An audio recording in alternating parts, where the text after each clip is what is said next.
Bonjour à tous, j'espère que vous allez excellemment bien. Aujourd'hui, on va parler cyclisme, on va parler top 10 de fin de saison. Et aujourd'hui, on s'attaque aux Françaises, aux cyclistes françaises qui ont été les meilleures sur l'année 2025. Comme d'habitude, on va aller du classement numéro 10 à la première place. Il y aura des mentions honorables encore du côté de ce top 10 des Bleus. ES de la saison 2025. Allez, n'hésitez pas à vous abonner à la chaîne, à réagir dans les commentaires, à mettre un pouce bleu, à partager la vidéo sur les réseaux sociaux, notamment auprès de vos proches. Si vous pensez que ça peut les intéresser dans les commentaires, n'hésitez pas à me dire quel est votre classement, qui vous a plu, qui vous a déçu. Tiens, mettez pourquoi pas également vos déceptions sur l'année 2025 du côté des Français. Je rappelle qu'il y aura un classement également des filles internationales. On ne l'avait pas fait l'an dernier. Il était prévu, il a été écrit. J'ai jamais eu le temps de l'enregistrer, mais là normalement cette année j'aurai le temps de l'enregistrer. Donc voilà, il y aura un autre classement pour les filles étrangères. Mais n'hésitez pas à mettre vos déceptions françaises et si vous avez un différent classement, un différent top 10 également dans les commentaires. Boostez cette vidéo si vous en avez envie. Je rappelle, c'est gratuit, 3 fois par semaine. Le dimanche, les compteurs sont remis à 0. C'est sur mobile à côté du bouton pouce bleu. Et puis, vous pouvez également faire un super thanks, ça c'est dans les commentaires. Mais c'est seulement si vous en avez les moyens. Je remercie également les gens qui cliquent rapidement sur les notifications juste après la mise en ligne des vidéos, parce que ça permet de les mettre en avant sur YouTube. Et le moyen le plus simple, c'est de rajouter la petite cloche. Comme ça vous fait une petite notification. Voilà, et c'est à côté du bouton abonnez-vous. Alors, les Bleus en 2025. Forcément, dans ce classement, on a une revenante, une fille qui avait quitté le cyclisme et qui est de retour. Pas mal de changements dans ce classement. Quand j'ai regardé, alors il y a une fille qui perd pas mal de positions par rapport à l'an dernier, par exemple. Mais c'est vrai qu'il y a quand même des changements du côté de ce classement féminin. Alors des filles qui, on va dire, il y a des nouvelles têtes, mais des filles qui étaient, on va dire, déjà là, mais qui n'étaient pas aussi performantes auparavant. Et puis bon, il y a des filles qui sont là depuis quelques années déjà dans ce classement également. Mais voilà, on a des nouveaux noms du côté de ce top 10 de fin de saison. Donc voilà, avec des filles qui désormais sont de retour, voilà, ou qui n'avaient pas forcément eu des résultats forcément toujours excellents. Mais là, il y a vraiment voilà, des nouveaux noms du côté de ce cyclisme féminin. Donc ça, voilà, il y a un peu de turnover.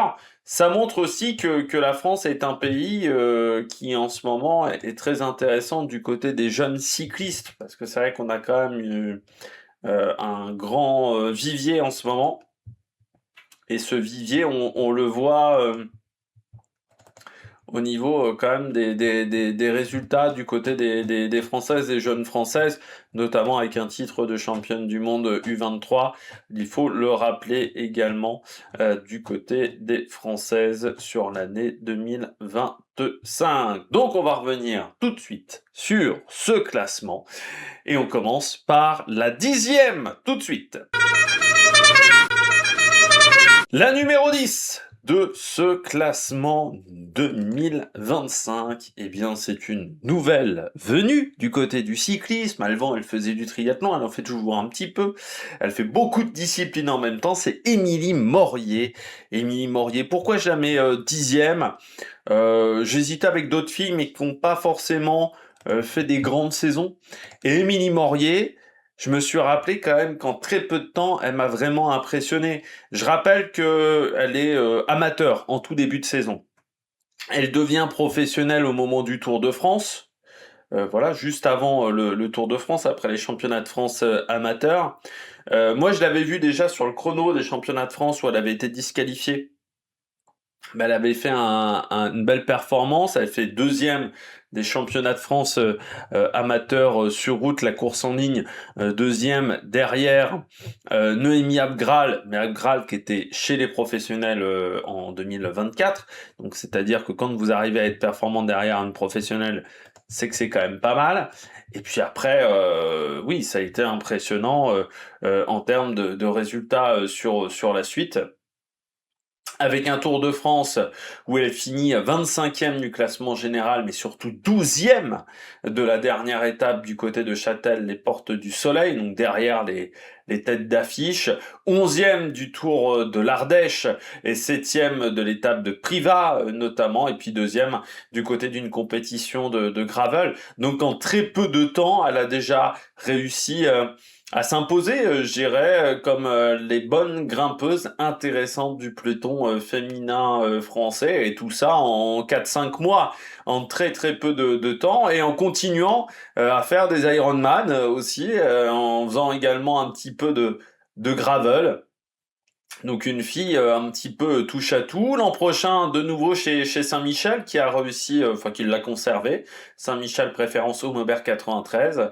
Et on va voir ce que ça va donner dans la formation française, avec une année complète et une préparation peut-être un peu plus idéale pour le Tour de France, parce que je rappelle quand même qu'elle fait 12e de la dernière étape du Tour de France, alors qu'elle n'avait jamais fait de grand tour dans sa carrière du côté du cyclisme, et en rappelant aussi du côté d'Émilie Morier qu'en début de saison, elle ne s'attendait pas à faire le Tour de France féminin. Elle était dans une équipe amateur, l'objectif était de monter chez les pros, mais elle se doutait pas qu'elle montrerait chez les pros en étant déjà sur le Tour de France. Donc voilà, grosse performance d'Émilie Morier à 28 ans, qui était déjà intéressante en triathlon, parce qu'il faut savoir qu'Émilie Morier avait déjà des résultats en triathlon. Elle avait même été championne du monde en relais mixte avec l'équipe de France. Et elle a vraiment commencé chez les pros en cyclisme en 2025, parce que en 2022, elle avait fait un petit peu de cyclocross, mais c'est vraiment en 2025 qu'elle a démarré sur la route, où elle a été tout de suite performante. Et avec voilà cette 12e étape qui a été extrêmement solide, et puis médaillée de bronze à Jesolo en Italie d'un Ironman, et médaillé d'argent en France d'un autre Ironman 70.3, et elle a vraiment eu des résultats intéressants sur les 70.3. Donc maintenant on va voir ce que ça va donner également chez les pros l'an prochain, avec un calendrier un petit peu plus élaboré dès l'intersaison, et pas une sorte de rafistolage en cours d'année. Allez, tout de suite, une nouvelle concurrente dans ce classement. 9e, une équipière, mais qui est très importante, je trouve, du côté de la FDJ Suez. On a quelques éléments quand même intéressants du côté de la FDJ Suez, mais qui, je trouve, a vraiment progressé cette année. Championne de France, également, du côté des élites. Marie Lenette. Et oui, Marie Lenette.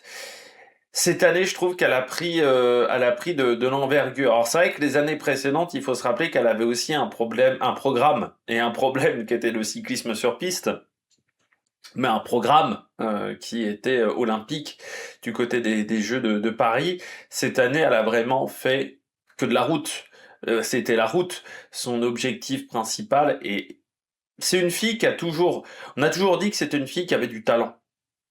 Marie Lenette, au niveau national. Mais sur la route, c'est pas forcément la fille qui me tapait le plus dans l'œil. Il y a d'autres concurrentes françaises que j'ai trouvées performantes plus tôt que Marie Lenette. Cette année, je trouve qu'en tant qu'équipière, elle a été extrêmement solide.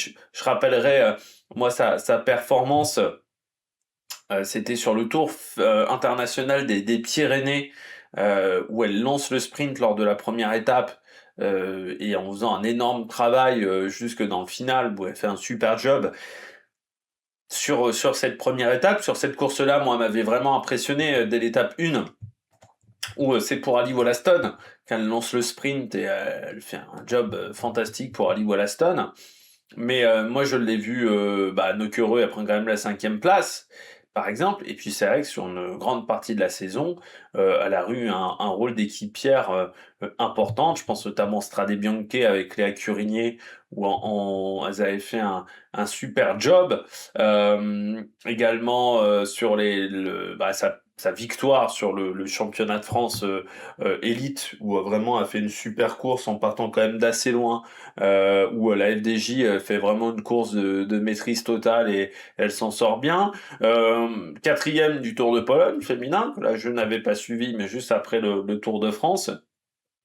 Et puis également 11e du CIMAC Ladies Tour, notamment 9e de l'étape numéro 3, et puis également présente au championnat du monde, où elle avait fait là aussi un gros travail d'équipière au championnat du monde, et surtout elle arrive quand même à résister dans le final et à finir, ce qui était loin d'être évident, même si chez les filles ça a couru moins vite, c'était moins animé que chez les garçons, mais du côté de Marie-Lenette, moi je trouve qu'elle a vraiment pris de la caisse cette année.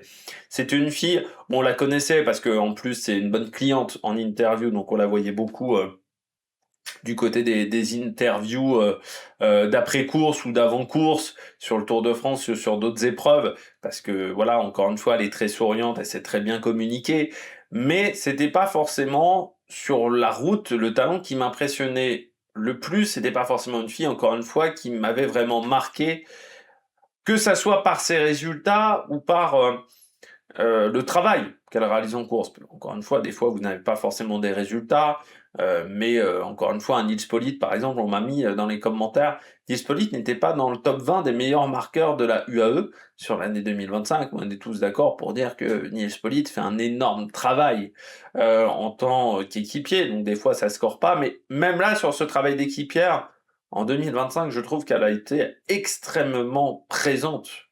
On l'a vraiment beaucoup vu et je trouve que là, il y a vraiment un cap qui a été passé et c'est pour ça que je voulais le souligner également du côté de Marie Lenette parce que pour moi, c'est une fille qui a vraiment énormément progressé cette saison et notamment dans les parcours moyennement vallonnés.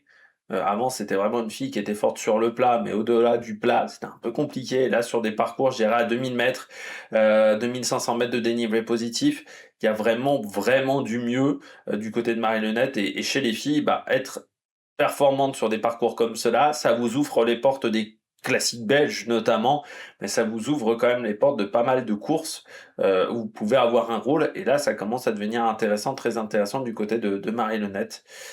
Donc vraiment super, voilà, du côté de la française de Pontivy, donc championne également de France cette saison. On passe à la 8e de ce classement. Pour la 8e de ce classement, on allume toutes les lumières. Commence à faire un petit peu plus sombre, on est au mois de novembre, la luminosité tombe, et la 8e de ce classement, eh bien c'est une fille qui a été un petit peu moins en lumière cette année. C'est un petit peu dégringolé. L'an dernier, c'était la numéro 1 du classement. Et elle est désormais seulement 8e, c'est Evita Music. Pour moi, Evita Music, sur cette année 2025, c'est une déception. Elle a perdu vraiment au niveau de son statut avec l'arrivée de Demi Vollering, avec l'arrivée de Juliette Labousse. Pendant quelques années, il y a eu certes la période Marta Cavalli du côté de la FDJ, mais ça a été pendant quelques années quand même la tête d'affiche de l'équipe française. C'est elle qui a amené les résultats, notamment sur le Tour de France Femmes, mais sur les courses par étapes. On se souvient de l'an dernier où elle avait battu notamment Demi Vollering sur la Vuelta, et c'était une fille qui avait vraiment pas mal de résultats sur la saison qui, moi je me souviens, voilà, elle avait fait une très bonne flèche wallonne, notamment elle avait fini dans le top 5 de la flèche wallonne. C'était une fille qui, l'an dernier et les années précédentes, avait vraiment été extrêmement costaud, et c'est vrai que l'an dernier, je l'avais mis devant une Juliette Labousse, qui pour moi avait été un petit peu moins forte, et j'avais trouvé vraiment qu'Evita Music avait été très intéressante pendant toute la saison. Cette année, je trouve qu'elle n'a pas réussi à s'imposer. Elle a été un petit peu mangée pour moi, à la fois par Juliette Labousse, à la fois par Demi Vollering, où elle s'est retrouvée à être équipière. Elle n'a pas réussi à être à leur niveau. Alors, j'ai pas vu la Vuelta, elle fait 8e de la Vuelta, encore une fois, cette course-là, je ne l'ai pas... elle fait 10e, pardon, de la Vuelta, cette course-là, je ne l'ai pas vue. donc je peux moins vous en parler. Mais sur toutes les autres épreuves que j'ai pu suivre sur la saison du côté des filles, j'ai pas vu tout le calendrier, j'ai trouvé, encore une fois, qu'Evita Music m'a moins impressionné que les années précédentes. Alors certes, en termes de points, c'est encore solide, hein. Elle fait partie du top 50 des meilleures filles au niveau des points en Pro Cycling Stats, mais l'an dernier, elle était 10e, elle était 9e, voilà, et elle est même moins bien que l'année 2023 et que l'année 2022, alors que certaines saisons, elle avait repris tard, elle avait eu des problèmes de genoux. Et là, cette année, je trouve qu'elle n'a pas réussi à s'exprimer.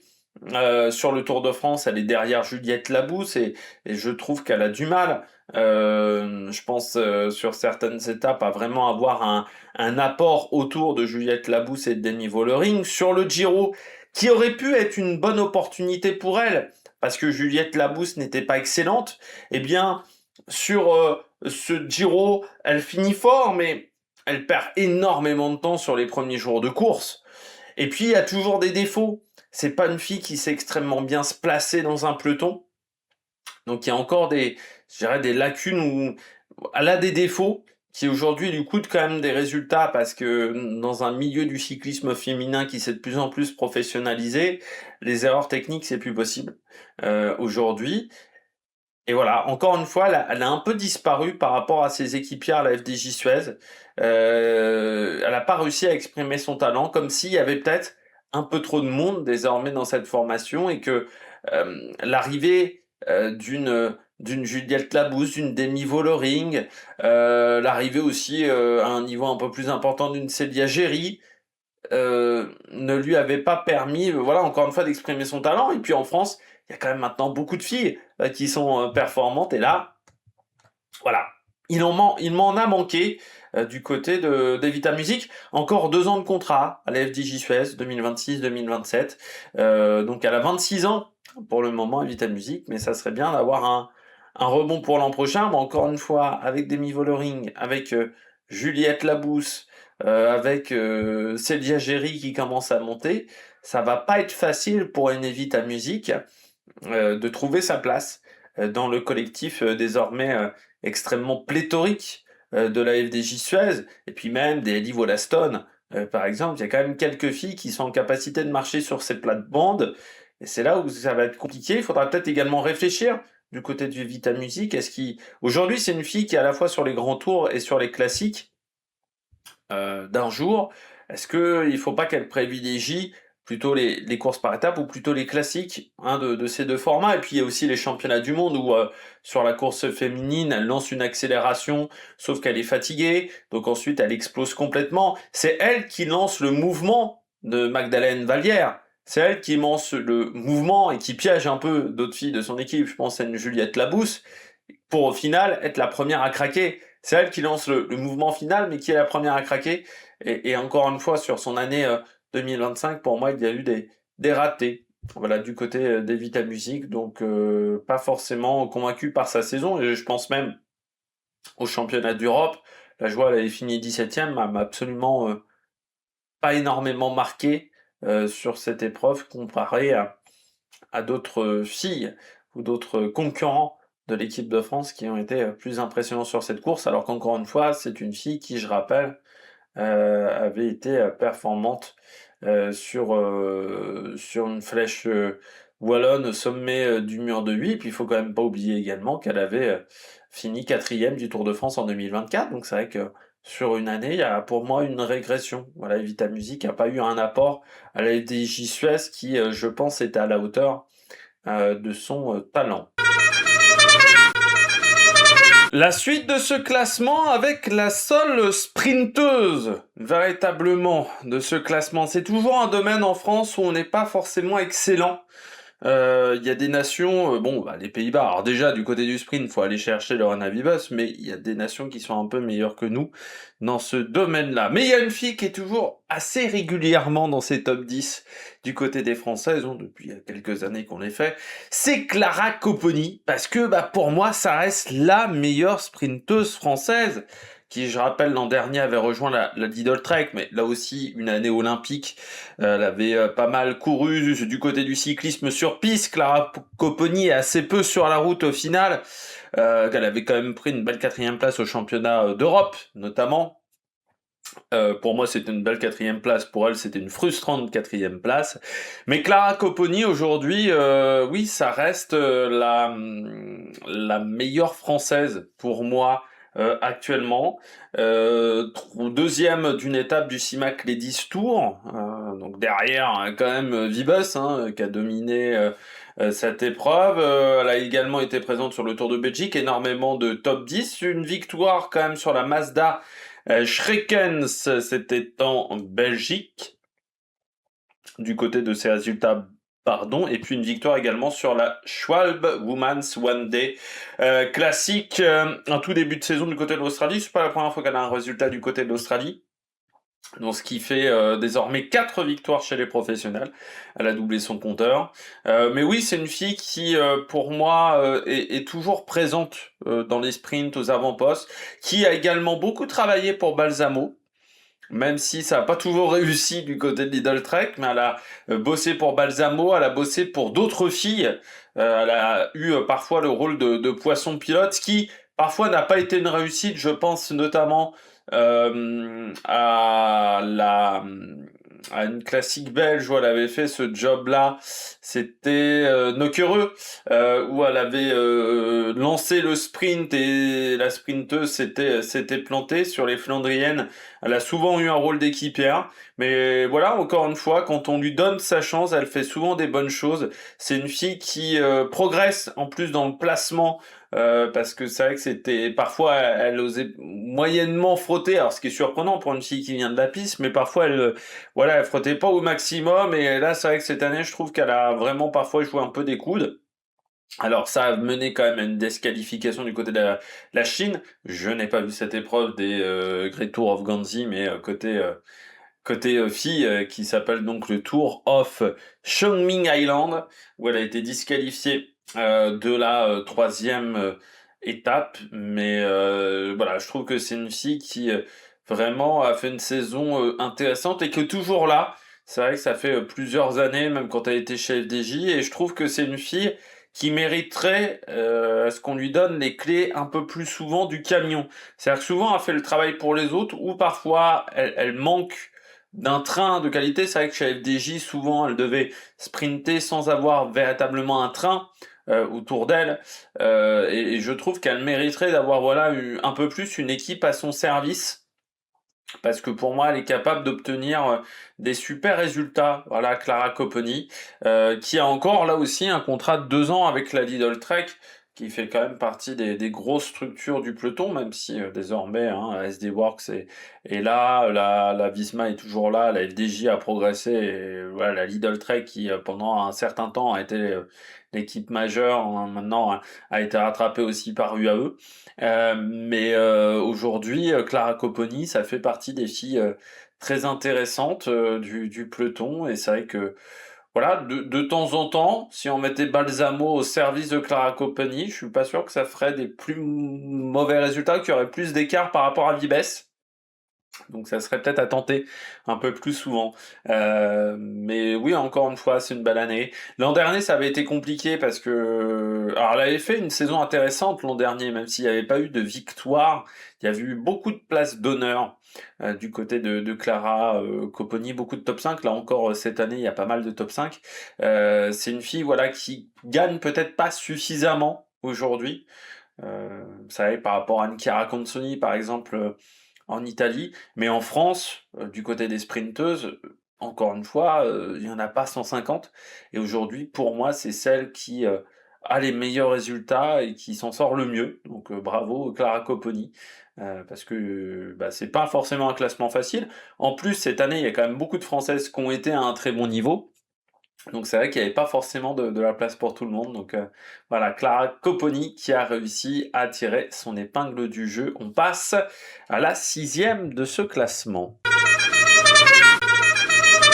La 6e de ce classement, elle a perdu 2 places par rapport à l'an dernier. L'an dernier, elle était 4e, désormais 6e. Ça reste quand même une fille qui a fait encore une saison intéressante, même si il n'y a peut-être pas eu ce petit gap en résultat qu'on aurait pu attendre. Marion Bunel, du côté de la Visma Leasebike, il faut savoir qu'il y a 3 Françaises de la Visma Leasebike. Il y a 3 Françaises dans ce classement. Une est dans les mentions en oral, les 2 autres sont dans le classement. Vous savez bien qu'il y en a une qui est un petit peu plus haut.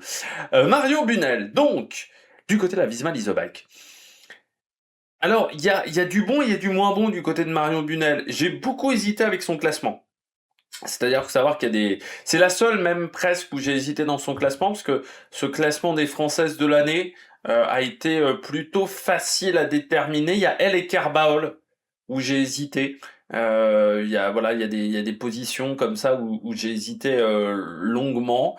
Ouais, Mario Bunal, j'ai hésité, parce qu'à des moments, elle était quatrième, et puis après, il y a des filles qui lui sont passées devant en termes de résultats. En fait, ce qui m'a déçu, c'est son tour de l'avenir. Voilà, où Holmgren lui passe devant. Mais en même temps, sur ce tour de l'avenir, elle enchaîne après le Tour de France. Il faut se rappeler.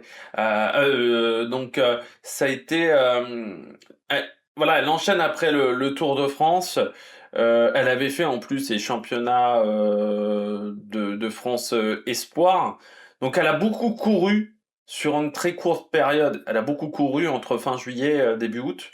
Et là, c'est vrai que sur le Tour de France, moi, elle m'avait vraiment impressionné parce que malgré sa chute en début de course, elle avait énormément aidé Pauline Ferrand-Prévot. Et après, c'est vrai que sur le Tour de l'avenir, l'an dernier, elle l'avait gagné en archi dominant. Je me disais que cette année, avec une année de plus dans les pattes, ça allait pas être un problème. Sauf que déjà, il y a eu Isabella Holmgren. Et puis de l'autre côté, peut-être un peu émoussée physiquement à ce moment-là de l'année où elle avait beaucoup couru, mais au championnat du monde, elle finit première française. Elle fait également un très bon championnat d'Europe avec la 12e place. Et puis, quatrième du Tour international de l'Ardèche en remportant une étape du côté du mont Lozère.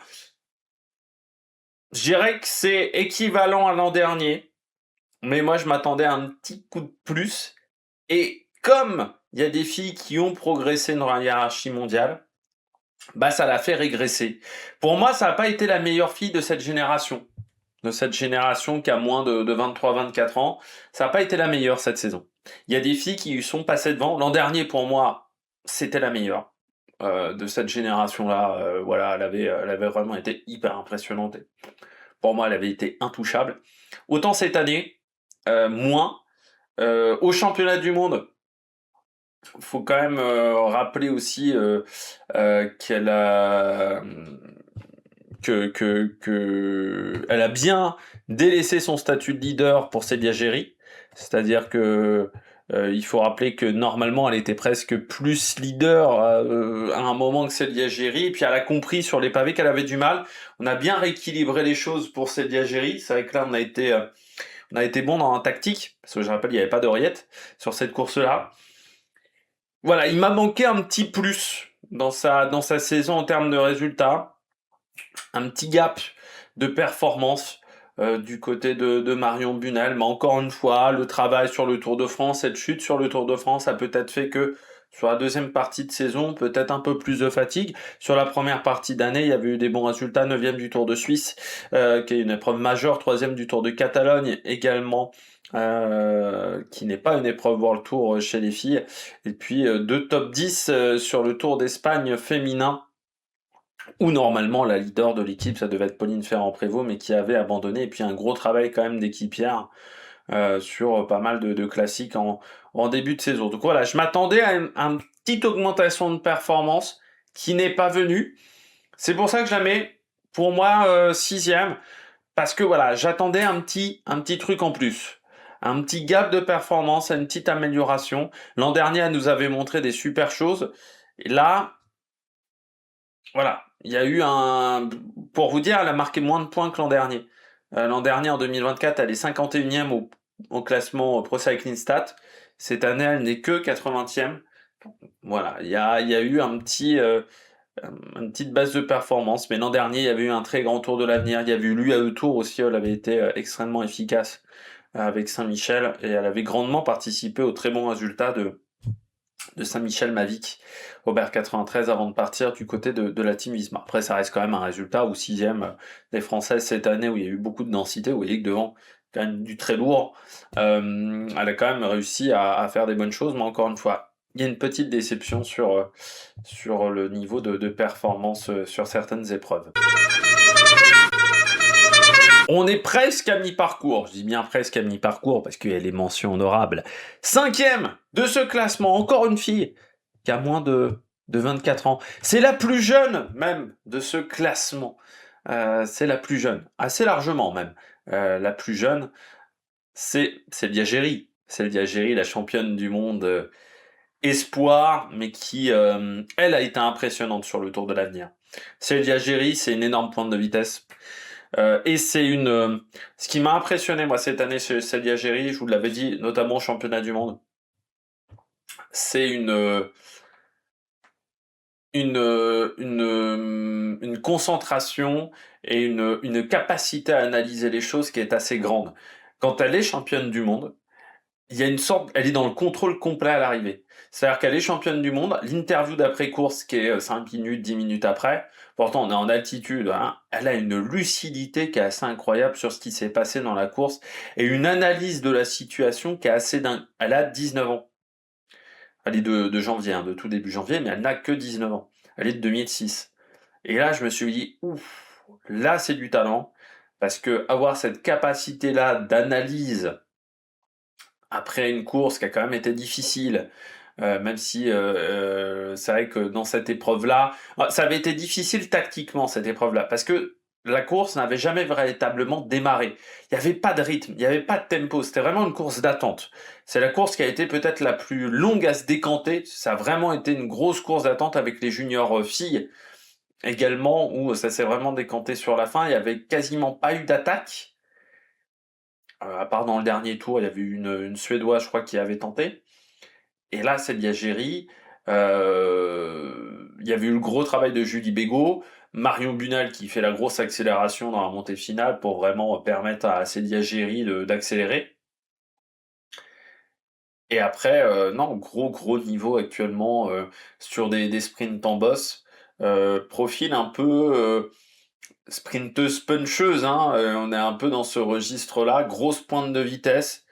J'irais un peu à la Philippe Gilbert dans son profil. Souvent je dis à la Michael Matthews, mais je trouve qu'il y a un petit côté Philippe Gilbert en termes de pointe de vitesse du côté de Célia Géry que je trouve qui est très intéressant. Là, pas sur son travail sur les Flandriennes, parce qu'elle en a quasiment pas fait hein, pour le moment des Flandriennes. On verra si ça arrivera dans le futur.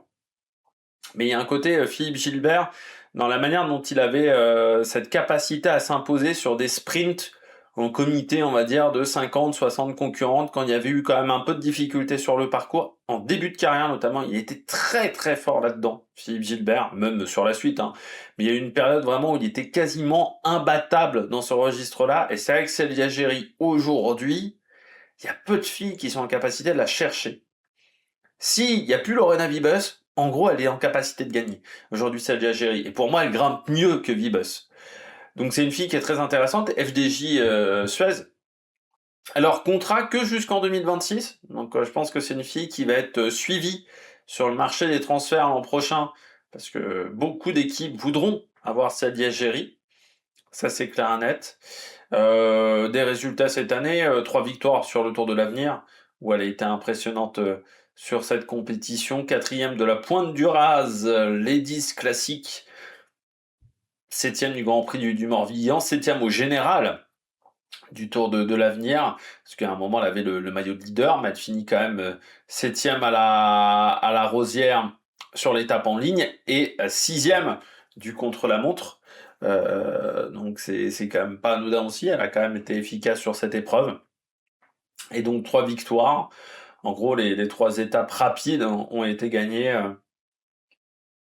par Célia Géry. Donc aujourd'hui, c'est vraiment une fille très impressionnante. Elle avait fait le Giro féminin. Plus compliqué sur le Giro féminin, mais voilà, début juillet, juste après les championnats de France où elle avait pris déjà la 4e place du côté de la course en ligne des championnats de France, où elle avait remporté le sprint du peloton. Elle était revenue sur Latimier et Constance Valotin de manière très rapide. Et puis voilà, ce titre de championne du monde qui a conclu parfaitement cette saison. Elle a même fait les championnats d'Europe aussi. Alors ça a été un peu plus compliqué, les championnats d'Europe. Mais comme voilà, pour pas mal de concurrentes qui avaient également couru du côté de la course élite. Et puis Julie Bégaud avait quand même pris la 3e place de cette épreuve. C'est vrai que pour Célia Géry, ça avait été un petit peu plus compliqué sur un parcours du côté de Guilherand-Granges qui pouvait également lui convenir. Donc voilà, Célia Géry, 5e de ce classement. Et on passe désormais à la 4e place. On poursuit avec une fille qui a progressé dans le classement par rapport à l'an dernier. Plus 3 positions, elle était 7e, elle est désormais 4e, c'est Maëva Skiban, bien entendu, du côté de Maëva Skiban. Ce qu'on retiendra de sa saison, c'est son doublé, son back-to-back, comme on pourrait dire, du côté du Tour de France. Les 2 étapes d'affilée, enfin vraiment avec une performance le lendemain où... autant la première victoire déjà est impressionnante du côté de Maëva Skiban, mais l'étape du côté de Chambéry, c'est vraiment une démonstration ce jour-là. Voilà, c'est bon, déjà l'étape de Ambert, c'est du solide, mais alors l'étape de Chambéry, elle m'a mis, comme on dit, sur le cul. Vraiment ce jour-là où je me suis dit, waouh, ce qu'elle a fait, nom de Dieu, c'est pas un truc qu'on verra tous les jours du côté de Maëva Skiban. Et puis 3e du Tour féminin international de l'Ardèche, c'est quand même une des épreuves de référence. Également vice-championne du monde sur le contre-la-montre par équipe mixte, même si elle était un peu en difficulté ce jour-là. Mais il fallait tenir la route. Juliette Labousse, qui était dans une sacrée journée, dans une sacrée séquence, championnat du monde, championnat d'Europe. Et après, derrière, sur la course élite, elle avait abandonné un petit peu fatiguée de sa saison. Mais oui, pour moi, Maëva Skiban, très grande année. Alors sur le Tour d'Espagne, moi je ne l'ai pas vue, elle finit 61e, mais c'était pas évident pour elle. À l'arrivée chez UAE, elle avait fait des équipes de continentales jusqu'à maintenant, que ça soit Stade Rochelet ou Arkea, qui n'étaient pas les plus grosses structures. Donc elle passe, je dirais presque du jour au lendemain d'une structure pas énorme à une énorme entreprise qu'est la UAE, surtout que la UAE a vraiment énormément progressé entre 2024 et 2025 dans la manière de se construire, avec une nouvelle leader, Lisa Longo Borghini, qui, sur le Tour de France, se rate. Et là, elle se retrouve avec Vlodarczyk à devoir être les 2 leaders, et elles ont très bien réagi. Et c'est aussi grâce au fait qu'Elisa Longo Borghini est abandonnée très vite, ce Tour de France, ça les a beaucoup aidés quand même, les 2, hein, à prendre de l'ampleur et à prendre ce leadership. Alors peut-être que certains diraient, je l'ai mis un petit peu haut dans mon classement, mais pour moi, 2 victoires sur le Tour de France, ça reste quelque chose. Voilà, certes, il y a peut-être des épreuves en début de saison où elle n'a peut-être pas été si incroyable que ça. Au niveau des points Pro Cycling Stats, il y a peut-être des filles qui sont devant elle. Mais pour moi, ce qu'elle a fait sur ce Tour de France, c'était exceptionnel. Alors, l'étape de, puis moi je me souviendrai aussi de l'étape de Chambéry avec l'ambiance qui était vraiment dingue. Sur les 5-6 derniers kilomètres, il y avait vraiment du monde, il y avait une marée humaine sur la fin, c'était assez impressionnant du côté de Chambéry. Mais ça a été vraiment une démonstration. Et puis elle repart encore en échappée aussi lors de l'étape du col de la Madeleine. Donc elle a quand même été en échappée 3 jours d'affilée. Maëva Skiban. Et ça, c'était quand même pas anodin. Et la performance qu'elle a fait du côté de Chambéry, vraiment dingue, vraiment dingue. Ce jour-là, elle fait une démonstration, elle part dès le kilomètre zéro, plusieurs attaques, ça arrive pas à sortir, voilà, c'est compliqué. C'est la première attaquante de la journée du côté de Chambéry, et puis après ça part, et elle arrive à faire l'écart. en faisant voilà, un attaquant en accélérant, ça a vraiment été incroyable. 6e également du Tour d'Extrémadure, voilà, du côté des autres résultats importants de Maëva Skiban, très très bonne grimpeuse. Alors on va voir sur le chrono ce que ça va donner, parce qu'en 2024 elle était chez Arkea, donc c'était forcément pas forcément un exercice de prédilection, quoique elle avait pris quand même la 9e place du chrono des nations en 2024, derrière Grace Brown. Et sur le Tour de l'Ardèche, elles avaient remporté un chrono. Elle avait remporté le chrono en boss de Méjeanne Leclap devant Vlodarczyk, ce coup-là, pour 5 petites secondes sur cette étape. Voilà. Et puis on rappelle qu'elle avait fini 2e au Grand Bornand déjà à l'époque. C'est là où elle s'était révélée, c'était en 2024 sur cette 2e place. Voilà, donc saison très intéressante en 2025 de Maëva Skiban et bien entendu ces 2 victoires sur le Tour de France qui ont été très impressionnantes et puis 3e du Tour international de l'Ardèche. Première place du podium, elle a régressé d'une position par rapport à l'an dernier. En fait, il y a eu un switch. Celle qui était 3e en 2024 est passée 2e et celle qui était 2e est passée 3e. Pour ceux qui se souviennent, je ne pense pas du top 10 de l'an dernier, c'est Cédrine Kerbaol qui est 3e. Année bizarre du côté de Cédrine Kerbaol. Elle n'est pas horrible, sa saison, loin de là. Elle a encore été très costaud, mais ça s'est concentré quand même sur une toute petite période, ces résultats. Début d'année, pas top. Voilà. Que ça soit sur l'UAE Tour, l'Estradé, Alfredo Binda, par rapport à ce qu'elle avait fait en 2024, pas impressionné du tout. Voilà, par Cédrine Kerbaol. Tout va se débloquer sur la Flèche Wallonne. C'est-à-dire, voilà, avant la Flèche Wallonne, je dirais que c'est pas loin d'être insignifiant, ce qu'elle propose en termes de résultats. Flèche Wallonne, elle part en échappée. C'est la dernière à se faire reprendre de l'échappée. C'est son premier jour de course de costaud. Derrière, Liège-Bastogne-Liège, 4e. Ensuite, Tour d'Espagne, 4e de nouveau. Tour de France, elle va finir 8e, 6e du Tour de Suisse. Et puis après, à partir des championnats du monde, ça va être plus compliqué avec un manque d'énergie, voilà, sur la fin de saison.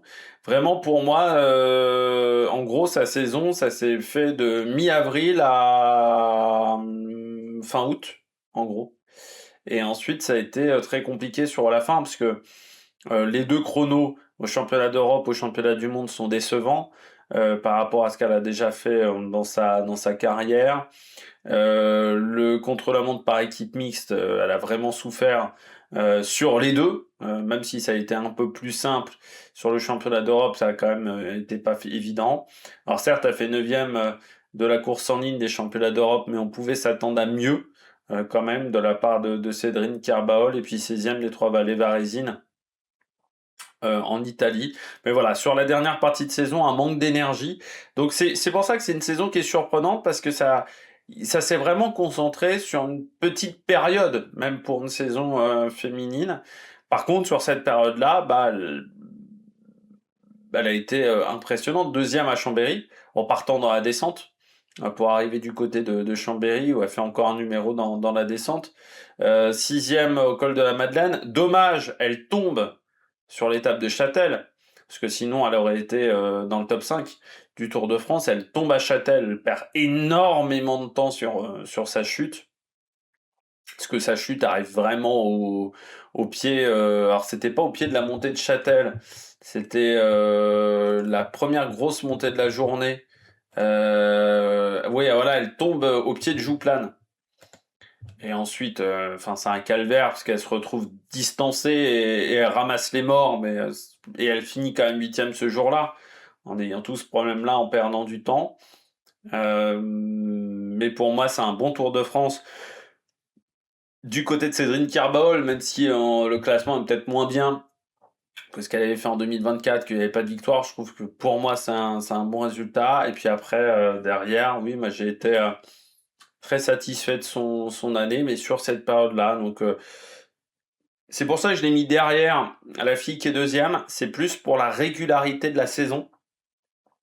Parce que pour moi, voilà, encore une fois, le début de saison est pas top, la fin est pas exceptionnelle. Mais sur le bloc central, contrairement à nos politiques en ce moment, ça s'est bien passé, voilà, sur le bloc central, du côté de Cédrine Carvajal. Donc, ouais, très, ouais, satisfait de son année parce qu'elle confirme quand même la grosse année 2024, alors que pourtant elle change d'équipe.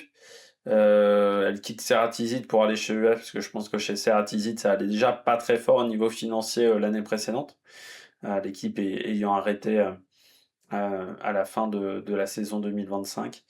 Et puis encore une année avec EF de contrat, un contrat jusqu'en 2026. Cédrine Carbaol, elle aussi, elle sera disputée sur le marché des transferts comme Célia Géry. C'est des filles qui seront amenées peut-être à changer d'équipe. Je serais sûr, il faudra voir, parce que EF, c'est vrai qu'elle a un statut de leader, ce qui est pas toujours facile à avoir dans d'autres équipes. Mais voilà, on sait très bien que EF est peut-être pas la plus grosse structure féminine, donc ça va être une interrogation pour l'avenir. Mais oui, Cédrine Carbaol fait quand même une belle année. Voilà, la seule déception pour moi, c'est c'est ces championnats d'Europe et championnats du monde où ça a été plus compliqué pour elle. Il y a quand même des médailles, hein, mais c'est vrai que ça a été plus compliqué pour elle parce qu'on sentait que qu'il y avait plus les jambes tout simplement, et puis elle le disait aussi en interview, hein, les valeurs qu'elle voyait de boîte n'étaient pas ses valeurs habituelles. Il y avait voilà une méforme qui commençait à arriver du côté de Cédrine Carbaol sur cette fin de saison, et bon voilà, c'était une petite période compliquée pour elle. Deuxième, c'est déjà un très très bon résultat du côté des Françaises. Juliette Labousse ou Berthet désormais, parce que sur Pro Cycling Stats, vous ne la trouvez plus en Juliette Labousse, vous la trouvez en Juliette Berthet désormais. Parce que voilà, c'est la compagne, elles sont mariées déjà désormais avec Clément Berthet, donc il semblerait qu'elle ait changé de nom, que ça soit pas Juliette Labousse Berthet, comme certains ont pu faire dans d'autres disciplines. C'est quelque chose qu'on n'a pas l'habitude en cyclisme tant que ça, parce que par exemple la femme de Taylor Phinney n'a pas pris a gardé son nom et a rajouté Phinney derrière.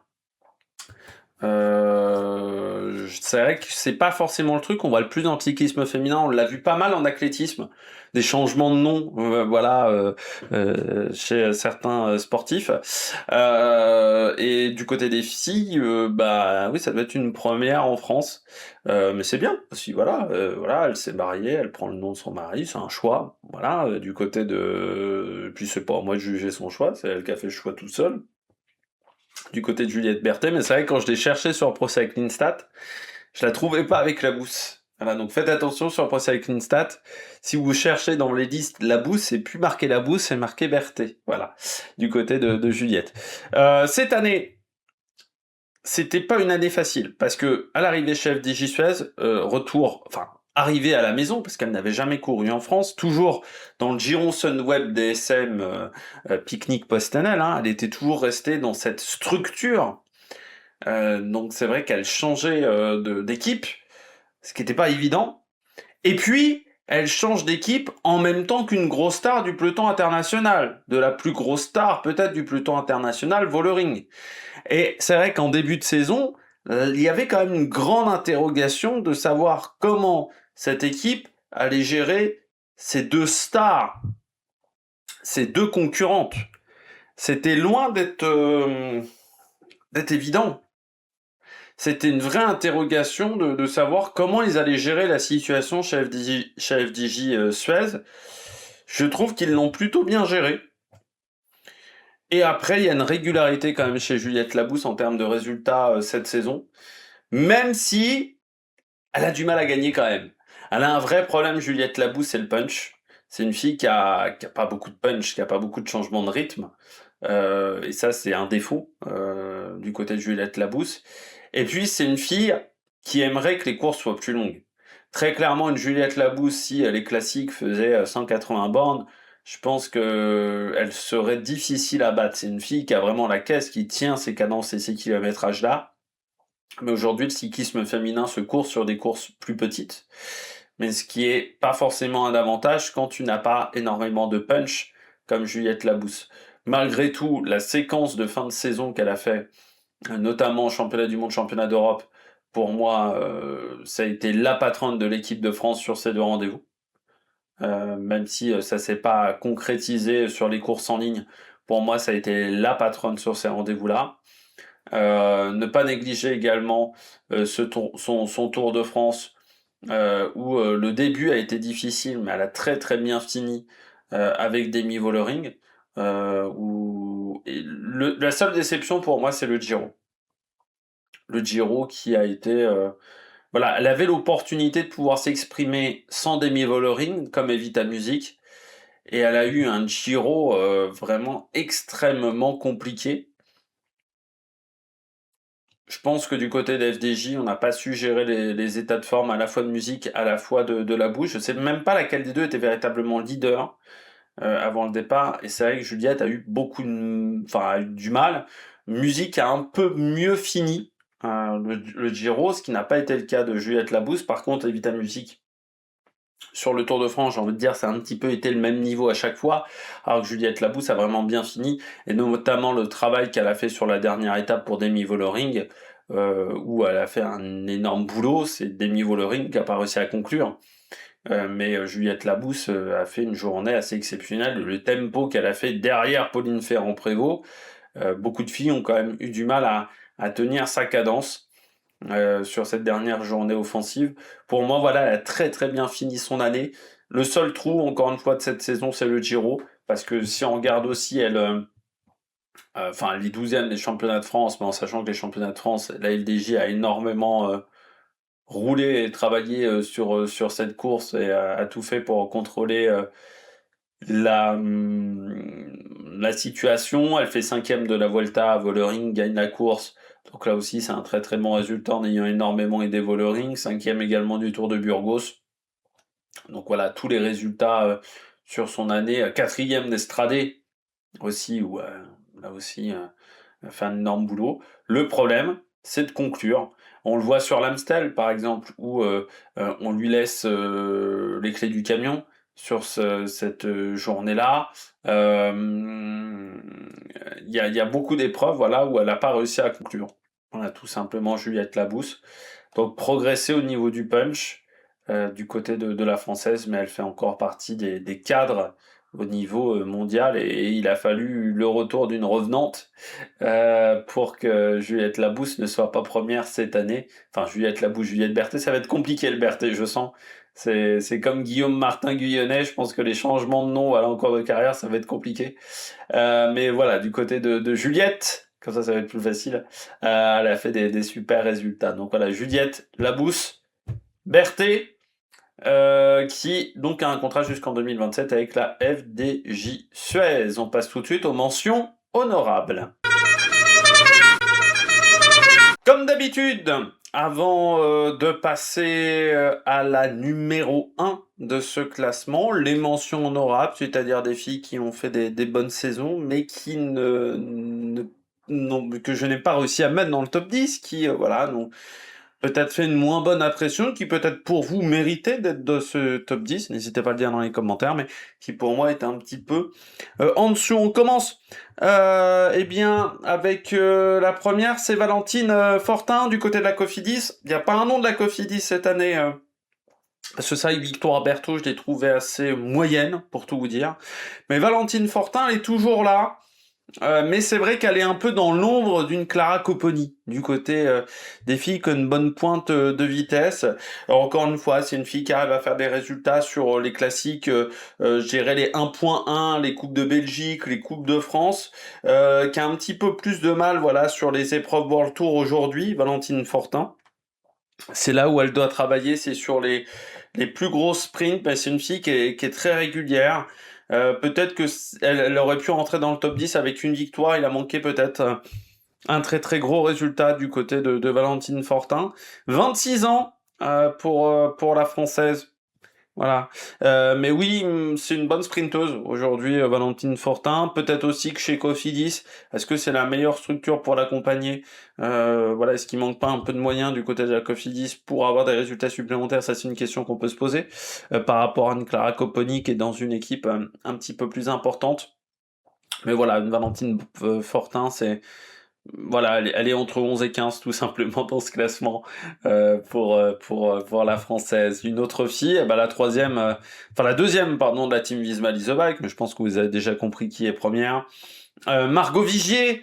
Margot Vigier, bah, alors, c'est pas forcément sur les courses que j'ai le plus regardé, mais moi, sur le Simac Ladies Tour, vraiment impressionné sur cette épreuve-là. Vraiment, enfin, ce qu'elle a fait sur les 3-4 premiers jours de course, très très solide, Margot Vigier, ce qui lui permet de finir cinquième au général.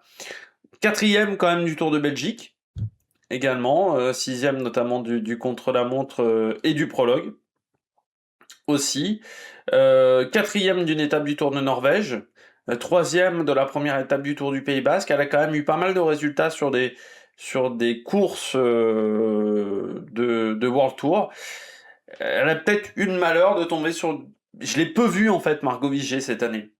Ça arrive hein, parfois, donc ce qui fait que mon jugement, bah, il se base plus sur les résultats que ce que j'ai vu à l'écran. Ce qui fait que bah, c'est toujours compliqué hein, de juger une saison parce que forcément on fait des impasses sur l'année. Moi je suis également les garçons, donc c'est vrai que c'est compliqué de voir toutes les épreuves du cyclisme féminin.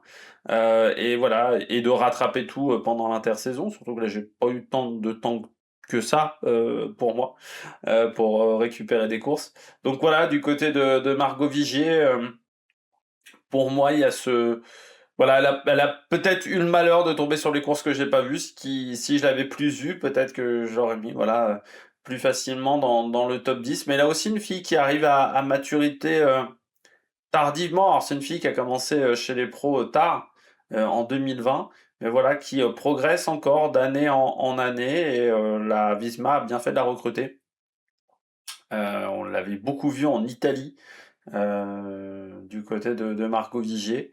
On la voyait souvent du côté de la Valcar, mais voilà, la Visma qui l'a recruté l'an dernier. Et je trouve que par rapport à sa saison 2024, c'était bien mieux. Voilà pour Margot Vigier, donc une fille qui arrive à maturité.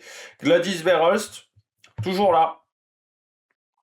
Elle est toujours dans ce niveau-là, Gladys Verhulst. Voilà, c'est une fille qui est une bonne classique woman, je dirais. Mais il me manque en fait chaque année avec Gladys Verhulst, il me manque un petit truc. Je crois que l'an dernier, elle est pas non plus dans le top 10. Elle était même pas dans les mentions honorables l'an dernier. Mais il me manque toujours un petit truc voilà, du côté de Gladys Verhulst pour la mettre au top. Elle a progressé, je trouve. Quand même cette année, c'est une fille qu'on voit plus, mais voilà, sur les grosses épreuves du calendrier, il me manque encore quelque chose, voilà. Mais après, voilà, il manque un truc, voilà, sur ces épreuves-là, sur les plus grosses épreuves du calendrier. C'est une fille qui a du talent, mais voilà, c'est pas suffisant par rapport aujourd'hui au niveau français. Il y a 10 ans, une Gladys Verhulst, elle aurait été dans le podium, voilà, de ce top 10. Mais le niveau français a énormément progressé. Et voilà, il y a 10 ans, on n'avait pas une densité comme on a actuellement aussi. Et bah, c'est ce qui fait qu'elle ne rentre pas non plus dans le top 10. Une fille qui a failli, vraiment failli rentrer dans le top 10, j'ai énormément hésité. Et même en ce moment, je me dis toujours, est-ce que j'ai pas fait une connerie de pas la mettre dans le top 10? C'est Léa Curigny. Et je me dis, est-ce que j'ai pas fait une erreur de pas la mettre dans le top 10? Je pense que certains diront si, du côté de Léa Curigny. Grosse équipière, voilà, très très grande équipière. On l'a vu au championnat du monde, elle a fait un énorme boulot. On l'a vu pendant une grande partie de la saison, je pense notamment au Strade Bianche où elle fait un super job, notamment. C'est vraiment, je dirais, la Julien Bernard de la FDJ Suez. Voilà, si on devait faire une comparaison, pour moi, c'est voilà, c'est une fille qui n'hésite pas à travailler, qui n'hésite pas à se mettre au service des autres. C'est une fille qui m'avait marqué chez DSM. Voilà, dès sa première année chez DSM, elle était arrivée d'Arkea, je l'avais vue chez DSM, elle m'avait un peu marqué à ce moment-là, on va dire un peu tapé dans l'œil, hein, comme je dis tout le temps. Et puis ensuite, ça avait pas forcément réussi et je trouve qu'à la FDJ Suez, elle a vraiment trouvé son rôle, c'est-à-dire qu'aujourd'hui, c'est vraiment l'équipière qui charbonne, mais une équipière importante. Voilà, il y a des on a besoin, c'est un peu comme Bruno Armirail, voilà, c'est un peu ce profil-là, Léa Curigné. C'est une fille qui fait le job, qui roule pendant de nombreux kilomètres pour accompagner ses leaders. C'est un peu un travail ingrat, mais elle le fait parfaitement, ce travail ingrat. Et je trouve que quand un équipier fait parfaitement ce travail, il faut savoir le mettre en lumière. Donc du côté de Léa Curigné, c'est pour ça que j'ai hésité vraiment. Je me dis, est-ce que j'aurais pas dû la mettre 10e à la place d'Émilie Maurier? Mais voilà, ça s'est vraiment pas joué à grand-chose pour qu'elle rentre dans le top 10. Mais Émilie Maurier m'a quand même l'a vraiment impressionné sur le faible temps qu'elle a eu chez les pros pour s'adapter. Et c'est ça que j'ai voulu mettre aussi en avant avec Émilie Maurier 10e. Et puis India Granger, qui l'an prochain sera chez Saint-Michel. Elle était chez Coupe Repsol depuis quelques années. Ça faisait 3 ans qu'elle était à l'étranger. India Granger. Vraie progression dans ses résultats cette année. C'était pas forcément une fille que je regardais beaucoup. L'an dernier, elle avait remporté le Tour du Portugal. Cette année, elle a fait deuxième de cette épreuve, qui lui réussit bien. Mais 12e du Tour de Catalogne, 12e du Tour de Norvège également. Voilà, il y a eu pas mal de résultats. Alors là aussi, India Granger. Alors je l'ai vue sur quelques courses, mais pas forcément là où elle était la plus efficace. Elle n'a pas fait le Tour de France, vu que son équipe n'était pas invitée. Donc elle a fait le Tour d'Espagne, mais que je n'ai pas suivi. Donc elle aussi, elle a peut-être eu le malheur de tomber sur les épreuves que je n'ai pas vues. C'est presque là où elle était la plus efficace et sur les épreuves que je n'ai pas suivies du côté d'India Granger. Donc voilà, ça a peut-être joué en sa défaveur. Elle est née elle est née le lendemain de Célia Géry, non, le même jour. Non, elle est née le lendemain de Célia Géry au niveau des dates. 4 janvier d'un côté, 5 janvier de l'autre. Voilà, du côté d'India. Granger, qui est la dernière mention honorable de ce classement. On passe à la numéro 1, la championne française de l'année. Pas beaucoup de suspense. Elle fait partie de la Visma Leasebach. Elle a remporté la course la plus importante, les 2 courses les plus importantes en France, même pour moi, qu'elle a remporté. Pauline Ferrand-Prévot. Quelle année de Pauline Ferrand-Prévot. À la fois le Tour de France et Paris-Roubaix. Elle a dominé le Tour de France. Voilà, il n'y a pas eu photo. Podium sur l'Estrade Bianche, vainqueur de Paris-Roubaix en étant tombé à 40 bornes de l'arrivée à l'entame de la dernière heure de course. Il n'y a que la fin de saison, ça s'est un peu fini en autre boudin, du côté de Pauline Ferrand-Prévot, avec ses championnats du monde et ensuite sa non-participation au championnat d'Europe pour des soucis physiques. Et il y a eu le Tour d'Espagne où elle a été un petit peu plus en retrait, mais qui s'était un peu rajouté à son programme et qui était elle était un peu en fin de cycle quand elle est arrivée sur le Tour d'Espagne, après les classiques ardennaises. Mais oui, c'était une année de retour. Moi, je m'attendais pas à ce qu'elle soit aussi efficace dès son retour du VTT. Moi, je m'étais dit, bon, cette année, il va y avoir des petits soucis. Il va falloir qu'elle se réadapte au vélo de route, à la position du vélo de route. Et je pense qu'en fait, elle a continué à faire du vélo de route lors de sa préparation en VTT, très clairement, ce qui fait qu'elle n'est pas arrivée complètement en galère. Parce qu'elle avait fait quand même du vélo de route sur ses préparations de VTT. Le seul domaine où elle est un peu perdue, c'est le punch. C'est pas forcément... Voilà, c'est là où elle est un peu perdue, c'est sur le punch, du côté notamment des étapes du Tour de France, parce que la seule étape où elle a été en difficulté, c'est les étapes plus punchy, c'est Ambert, c'est Chambéry. Enfin, c'est même pas le punch, c'est sur le vallonné. Et puis sur les descentes à vélo, où elle l'a dit, hein, les descentes à vélo, ça va beaucoup plus vite qu'avant, avec les vélos qui sont beaucoup plus aéros. Quand je vous dis qu'à chaque fois le matériel a un impact, euh, je pense que les propos, notamment de Pauline Ferrand-Prévot, devraient faire réfléchir à certains. Ils disent ah, le matériel n'a aucun impact sur la performance. Si, c'est un gros impact sur la performance. Et du côté de Pauline Ferrand-Prévot, elle a dit les descentes, ça allait beaucoup moins vite à son époque. Et là, c'est vrai elle a eu du mal à s'adapter à la vitesse. Et en plus, elle s'était quand même pris une bonne tôle sur l'Estrade Bianche aussi, où elle était tombée, elle avait perdu la roue avant dans une descente. Mais sinon, il y a pas eu de mauvais résultats, voilà. Et pour moi, sur le Tour de France, bah oui, elle a été impressionnante sur cette épreuve. C'est-à-dire que si elle relâche pas, elle peut gagner l'étape 1 à Plumelec, face à Kim Lecourt. Et pour moi, elle relâche un peu ce coup-là pour faire gagner Marianne Vos. Elle gagne encore le week-end final. Il y avait vraiment enfin, elle a dominé à la Pogacar. Et voilà. Et après, bon, ça a été plus compliqué sur les dernières courses de la saison, mais aussi pas habituée à courir autant. Enfin, elle a couru que 27 jours de course. Mais c'est vrai que pas habituée à courir entre février et septembre, parce que la saison de VTT, c'est plus court. Donc voilà, les réadaptations du côté de Pauline Ferrand-Prévot. Maintenant, les objectifs pour l'an prochain, ça va être de doubler, je pense, le Tour de France, ou peut-être d'aller chercher Giro ou Vuelta, ou doubler Giro et Tour de France, qui pourrait être également un objectif du côté de Pauline Ferrand-Prévot pour l'an prochain. Donc on verra comment ça se passera. De toute manière, c'était un contrat sur 3 ans. Elle est dans la deuxième année. Il y aura peut-être également les classiques ardennaises où elle voudra performer. Donc je ne sais pas si on la reverra sur Paris-Roubaix, par exemple. Donc on verra comment sera programmée sa saison, mais je pense qu'il y aura des changements. Voilà, du côté de Pauline Ferrand-Prévot. Mais oui, c'est la championne française pour moi de l'année. Il y a pas eu de doute là-dessus.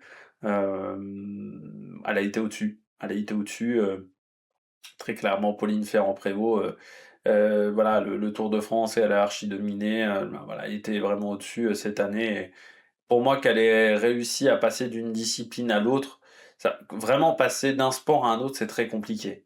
Enfin, d'un sport à une autre, d'une discipline à une autre, c'est très compliqué.